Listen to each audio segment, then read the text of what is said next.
You can't call me by my first name. You know the look face. You don't know your mate. Who be your mate? You don't know your size.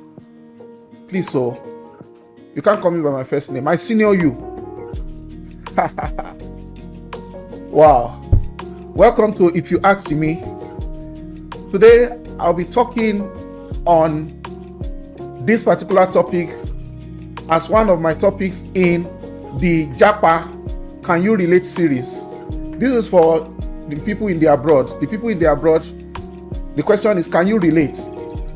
Because this is a series where I'll be bringing the everyday experience of people in diaspora, and I believe people at home can also relate to some extent. So it's for everybody. So if you are yet to subscribe, please hit the subscribe button, like this video, so that when I bring another video, you'll be the first to be notified. And also, please, let's engage in the comment section. If you can relate with this topic, if you have had an experience, just put your comments in the comment section. Now to the topic of today. One of the things many people get to learn the moment they land in the abroad is that you don't come into the abroad or to the abroad and start proving status to people. Which status you get, self? Which status do you think you get, or you think say you get? There's a joke that people used to make when I first arrived in America. They'll say, which status do you get for Nigeria where you got the buga for here? You get status for Nigeria, now you carry JAPA, call the hustle for abroad. Which status do you have? If you really have a status, if you are really as big as you are rating yourself, how come you are coming to the abroad here to come and hustle? If you came here to hustle, everybody's on the same level. There is no come and prove maybe you are a bank manager, you are a senior executive somewhere, you are a consultant, maybe you are all company worker, or maybe a doctor. Forget all those things. You left it at the airport. They will tell you that everybody left their status at the airport, that they left it behind in Nigeria the moment they stepped on the plane to the abroad. So please don't come and don't you know that kind of the Nigerian mentality. Do you know who I am? Do you know who I am? Ooh, oh my gosh. So apart from that egoistic thing, the question is this: does diaspora change our culture? Does the fact that we crossed to the abroad, does it change who we are? Okay, I am Yoruba, and Yoruba people are big on respect.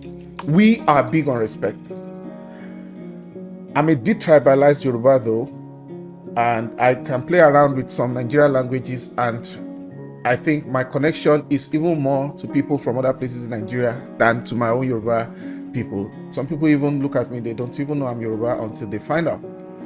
So Yoruba people are very big on respect. I said respect, as if respect has a plural. Sorry, it's respect.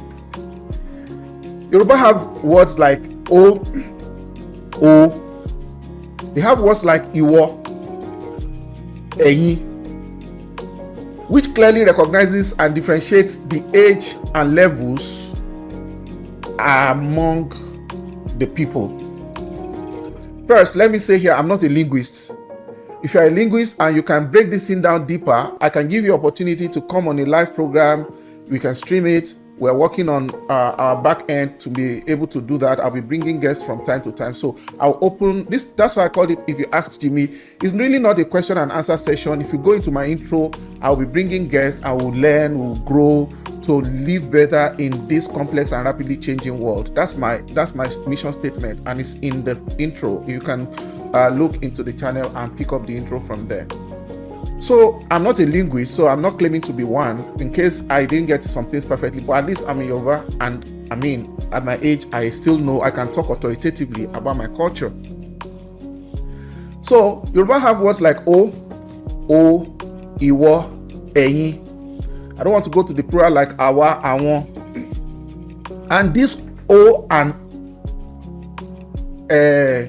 iwo and eyin, the way we use those words, it reflects our respect for people who are senior to us. You quickly, when you're talking to someone that is senior to you, there is a manner of address that will clearly show that you recognize that difference of the age and your level or group. Sometimes it's not just age.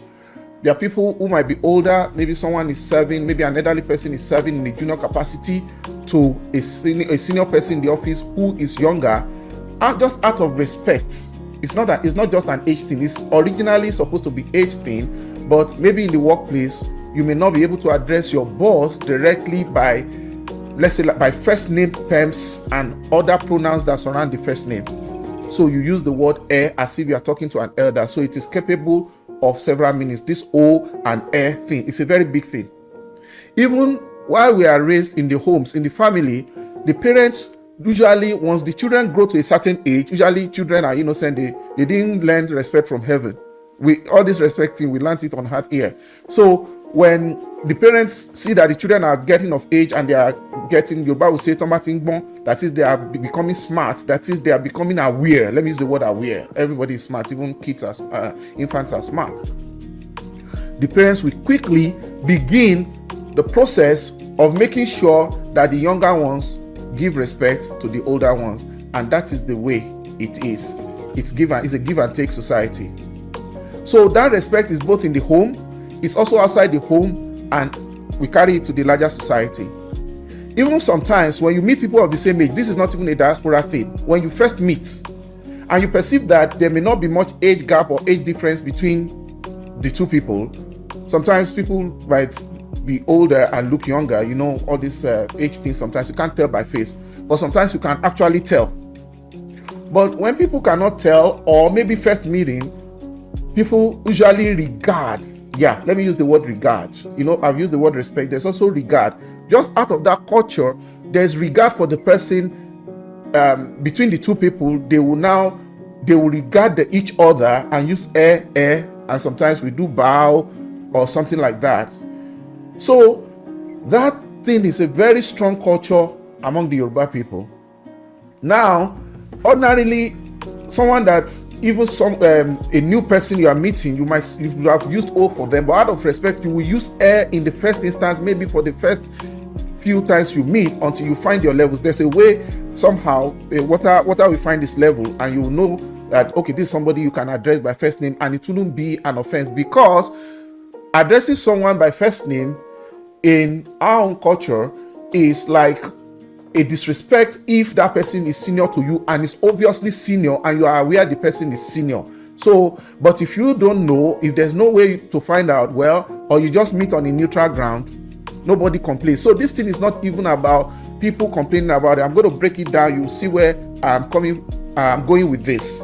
And I'm just taking you from where I am coming from. So once people find out who is older, the respect can set in, even for two people that met neutrally and they don't even know each other's age. But once they find out, the respect might set in. I didn't say will set in, because you don't demand respect, you earn respect. In fact, when it gets to the point that you have to tell somebody that, don't you know my age, or don't you have eyes? Mutabo means that, what is that in English, is this slip of tongue? It's not slip of tongue when you throw bomb, So, don't you have respect? When you get to a point that you have to tell someone that you are older than them, then it becomes an issue, because that respect is earned. It is not, you don't demand respect. But most times it may not even matter at all. You can even have significant age gap and people call each other by first name. So it's not an issue. Now, this issue is not a Nigerian issue when we are dealing with white people, Caucasians, whether they are Asians, they are Black Americans, even when we're dealing with Black Americans, or some other people from other parts of the world. Why? The aspect of this sensitivity and sensibility of respect doesn't really set in, because we already know that that's their own culture. But among ourselves, when I say ourselves now, it's not just Yoruba only. This video is not for Yoruba, but I just use Yoruba, which extraction I am of, to do the illustration. It might be Yoruba to Igbo. Yoruba to Edo, Edo to Delta, Edo to Yoruba, or to Igala, or to Nupe, or to Ugeb, or to Ogoja, or to other people, wherever. So it's not among Yoruba only. It's among we. This phenomenon of I senior you. You can't call me by my first name. It's a phenomenon of we. When I say we now, I mean we Nigerians. Like I said earlier, Yoruba is big on respect. Very big on respect. Very, very, very big on respect. Yorubas have order. We do have order. I don't know about other tribes. You see, there are some unspoken code in society. It's not as if we go about demanding respect or insisting or compelling or requesting or demanding. No. These are unspoken codes. They are not things that you really talk about directly, but they just happen, just like it's as natural as breath. It's like you don't carry a handbook for culture. Like, okay, when somebody says, come and eat, oh, you now go and read. You now say when somebody wants to eat, I need to wash my hands. You now go and read the page for eating, and then you say wash my hands. So, or you want to do something else, you now look at the book of culture. Culture is acquired. Culture is imbibed. Culture is ingrained just by the fact that somebody belongs to a society. You pick it by rote. So, like I said, I don't know about other tribes, but among Yoruba, there's this it's distinct. We are very unapologetic about it, and that's one of the reasons for the stable society that we have. And some cultures, I have friends among other cultures, and sometimes they say, wow. Some of them, I've had elders in other cultures say no, they give it to Yoruba. They have this culture of respect. That culture of respect, I'm not saying you should go to the level of oppressing, how will I put it now, superimposing yourself on people, or putting them down, or talking down on them, or I don't know which word, that word fails me now, when people take advantage and they want to lord it over others. No, it's not like that. It's just a clear-cut culture about this seniority, hierarchy, and how we address it. Reflects in communication, in how we address ourselves. You can tell a lot about someone and their perception of you from the way they address you. Well, some people say it's archaic, or they might say it's archaic, or whatever. But the truth is this. There's a Yoruba proverb that says, that is, respect makes for order.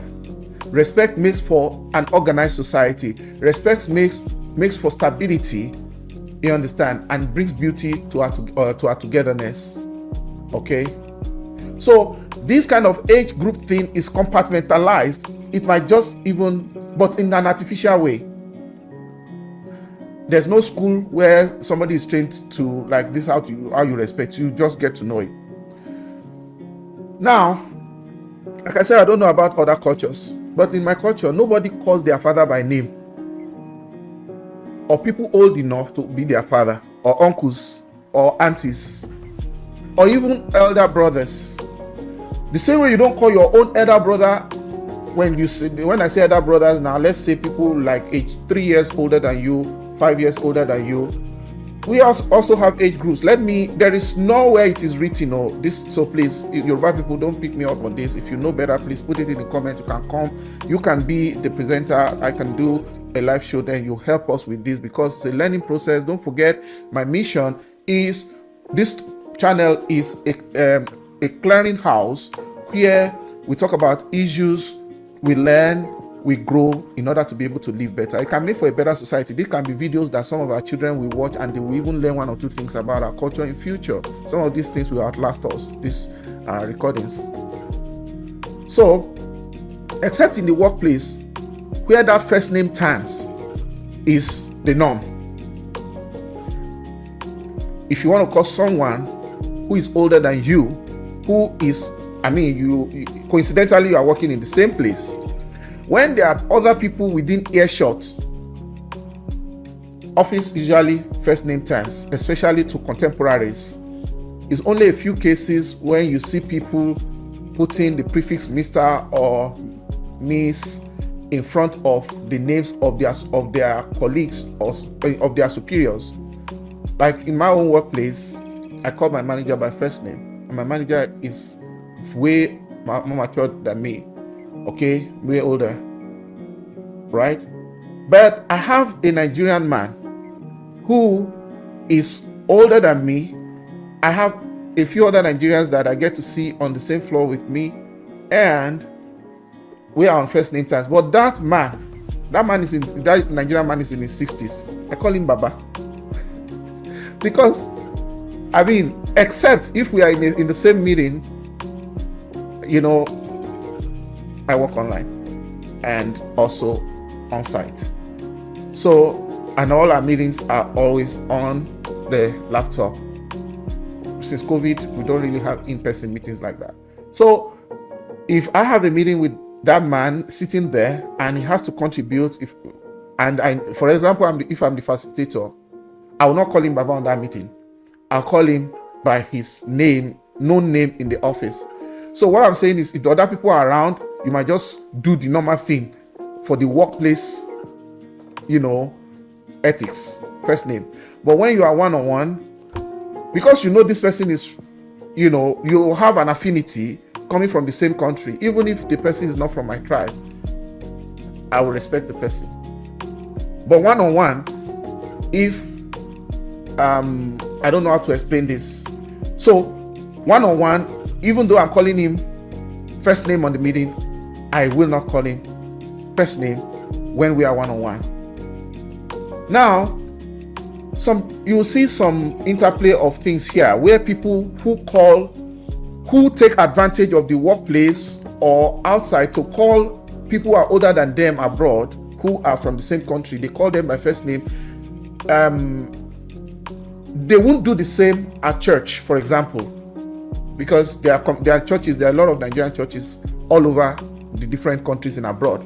So this same person you will see in church and you know you're not called by first name, you meet that person in the store or you meet them. I'm not saying work now. Work is different, because even if you are 40 and 60, the 20-year-old will still call the 40 or 50-year-old by first name. That is the culture. The same way we are talking of culture from our country, that is the workplace culture. This is not even an issue. Nobody talks about it. It's just so normal. You won't even think anything about it. But there are people who sees the advantage of the fact that they are abroad and they overstep their bounds. They do it intentionally, or they are just the types that are uncultured. They are naturally disrespectful people, right? Because everybody knows their size. Like I said, nobody is coming to ask for respect or demand for it. There is the fact that some people have adjusted to this situation very well, better than others. I don't know how to drive it home, but I will try. There are people who just take it anyhow. But for some, it's a continuous shock they have to face. Each time they have to experience it, it's as if somebody just used a teaser to tease them. You know teasers. It's just like a minor electric shock. Like I said, for some, you know, they take it anyhow it comes. They are so used to it. All right? But for others, it's a continuous, you know, because over time, one is supposed to have made the adjustment in a way that it's no longer an issue. So, people do this kind of things all over America, UK, Canada, and there is the fact that the elders here, there's no association of elders, but the fact that the elderly person here who gets disrespected will not complain does not make it right. Especially some of the people that do these things, they were not even that disrespect. They were not even born here. Not that to now say that, oh, that's what they have known all their life. This thing is very deep. This thing I'm talking about. You know, Yoruba say aye yilo and tell. Let me interpret that the world is moving and we are moving along with it. The world, but in the real sense, aye yilo means the world is dynamic and we are also being dynamic with it. That is rapidly changing and we are also evolving. We are adjusting. But in Yoruba, they say, Ogedemba je lonkon. That is, when you see banana hanging or plantain on the tree, if it is now decaying, initially you know it will be yellowish, but if it now becomes overripe, that is no longer ripe. Overripe will make it almost useless. I know some people will use it for, what is this called, plantain chips, the dodokiri type of thing. But naturally, nobody wants their banana or plantain to overripe so much so that it is no longer of any good use. So that is what that proverb means, that there are some people who are overripe in their attitude, that is bad attitude. Okay? And then Yoruba also says ojulomo nkan to yonu, that is every you know your size per time. That is, by sight, you should be able to know if somebody puts food before you, you should be able to know that this will fill me, oh, this quantity is too small for me, or it is too much. That's why when you serve some people food, they'll say, oh, take out of it, I don't want to waste your food. So you already know upfront, you know how much food you consume, you know your consumption capacity. So everybody knows their capacity. Thank you. Everybody knows their capacity per time. When you see, you know your level. But there are people who do this thing intentionally. They just use the leverage of abroad, the environment, to just disrespect other people. Now, even though people on their jobs and businesses in America, they have come to earn hard currency, and they don't even get to think of it. That work they are doing, the hustle they are doing, is not a big deal to them.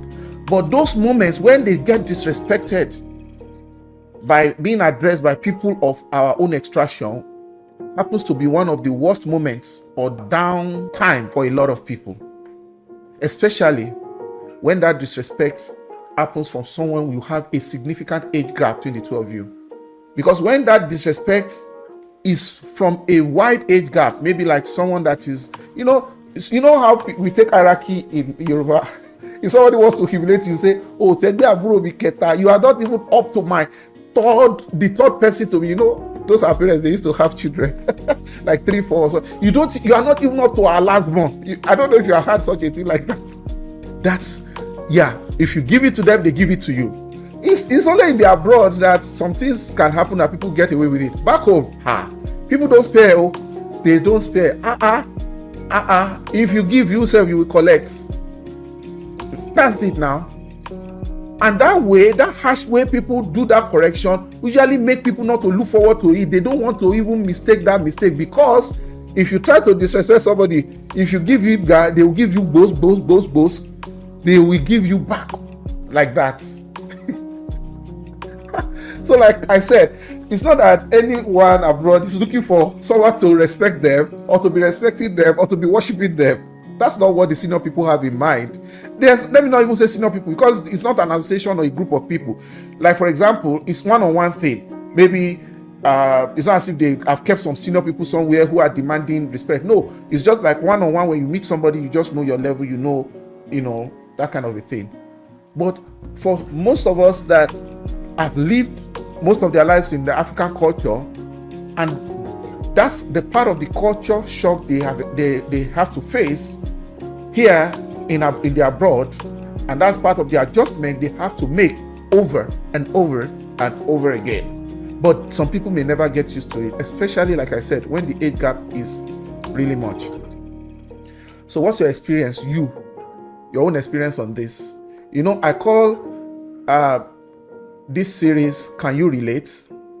JAPA, Can You Relate? I'll be bringing a lot of topics that are relatable, and we can just share experience and have fun. What's your experience on this matter? What's your take? Let me know in the comment section. And if you are someone who probably you're a sociologist, or you're an expert, or you're a lover of culture, or this particular video resonates with you, please don't hesitate to hit me up. The email is ifyouaskedjimi1024@gmail.com, or ifyouaskedjimi@gmail.com. I'll be able to give you my number, and then we can interact from there. We have a lot of stuff to unpack, and we'll be bringing them one after the other. Thank you very much for watching, and again, click the subscribe button and like this video so that YouTube can recommend it to other people. So you cannot call me by my first name. I'm not your mate. I'm just saying, I senior you. Bye.